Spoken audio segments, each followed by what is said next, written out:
Hello বন্ধুরা, আশা করি তোমরা ভালো আছো। আমরাও ভালো আছি। চলে এসেছি গরম গরম বেগুনি নিয়ে। তার জন্য প্রথমে গোল গোল করে বেগুনগুলোকে কেটে নিয়েছি। তার করব সোয়াবিনের পাকোড়া। এই যে পাকোড়াগুলো প্রথমে একটু ভাপ দিয়ে নিয়ে সোয়াবিনটাকে আমি ব্যাটারের ভিতর চুবিয়ে রেখেছি। বেসনের একটা ব্যাটার করেছি, তার ভিতরে গরম মশলা, নুন, হলুদ দিয়ে ব্যাটারটা তৈরি করেছি। এবার তেল দিয়ে দিয়েছি, তেলটা গরম হয়ে গেছে। এবার আমি সোয়াবিনের পাকোড়াগুলো চুবি চুবি দিয়ে দিচ্ছি। আর এই পাকোড়া মুড়ির সাথে হোক, ডালের সাথে হোক, সব কিছুর সাথেই কিন্তু ভালো লাগে। তোমরা একবার ট্রাই করে দেখতে পারো।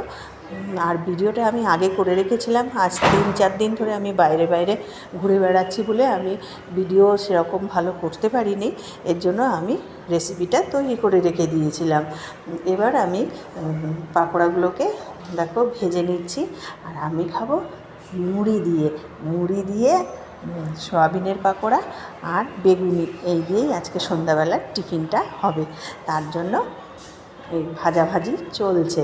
আর তোমরা সয়াবিনের পাকোড়া কে কে খেয়েছো অবশ্যই কমেন্ট করবে আমাকে। এদিকে তোমাদের সাথে কথা বলতে বলতে আমার সয়াবিনের পাকোড়াগুলো কিন্তু রেডি হয়ে গেছে। তারপরে ফোনটা যথারীতি আমি একটু নিচে রেখে দিয়েছিলাম, তাই ভিডিওটা একটু জায়গাটা একটু কালো হয়ে গেছে। তারপরে বেগুনিতে চলে যাব। বেগুনি ভাজবো, তারপরে মুড়ি দিয়ে খাওয়া হবে। খাওয়া দাওয়া করে তারপরে একটু বেরোবো ভাবছিলাম। বৃষ্টি পড়ছিল বলে আর বেরোতে পারিনি। তার জন্যই এই সয়াবিনের পাকোড়া আর বেগুনিটা করা। কী আর করবো বলো, বৃষ্টির ভিতরে তো বাইরে বেরোনো যায় না। এর জন্য কত অসুবিধা হয় না, সে বলে বোঝানো যায় না যে কত মানুষের বৃষ্টি পড়লে কত অসুবিধা হয়। যাই হোক, আমি এবার বেগুনি ভাজবো। দেখো এক এক করে কিন্তু ভেজে নিচ্ছি, আর বড় বড় তো এর জন্য অল্প তেলে দিয়েছি। এর জন্য একটা একটা করে ভেজে নিচ্ছি। বেশি তেল খাওয়া তো ভালো না, তোমরা জানোই ভালো করে।